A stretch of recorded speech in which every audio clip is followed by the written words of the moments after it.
తల్లిదండ్రులకు ఇచ్చినప్పుడు ఆ బిడ్డలు ఏ విధంగా పెంచాలో దానిని బట్టి మనం వాక్యానుసారంగా మనం పెంచవలసినటువంటి వారమై ఉన్నాం.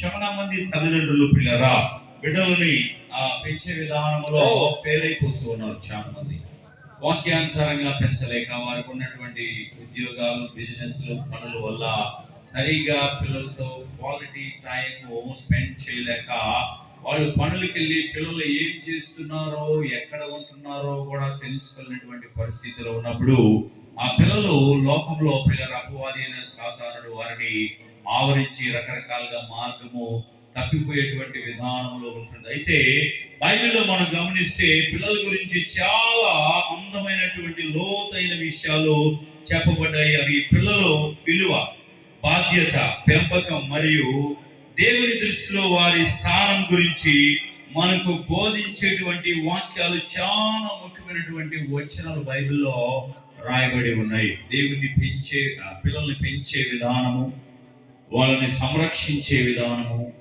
దేవుని సన్నిధికి నడిపించే విధానము వాక్యములో చాలా విధాలుగా ఉన్నాయి. ఎందుకంటే దేవుడు పిల్లలను ప్రేమిస్తున్నాడు. మనం ఇక్కడ చూస్తే ఆశ్రయ, ఈ ఆశ్రయాన్ని సుబ్బారావుకి ఆ రాణిని ప్రేమించి ఇచ్చాడు దేవుడు. సో ఈ బిడ్డని దేవుని సన్నిధిలో వాళ్ళు పెంచినప్పుడు, దేవునికి విధేయురాలుగా పెంచినప్పుడు ఎంతో ఆశీర్వాదం అనేటువంటిది వస్తుంది.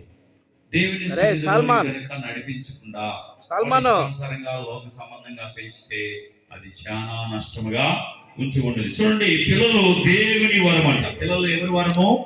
దేవుని వరము. పిల్లలు దేవుని యొక్క వాక్యం మనం గమనిస్తే రాయబడి కీర్తన గ్రంథం 127వ కీర్తనలో రాయబడింది 3వ వచనము, గర్భఫలము దేవుడిచ్చు బహుమానము. అంటే అది ఒక వరం లాంటిది దేవుడిస్తున్నాడు.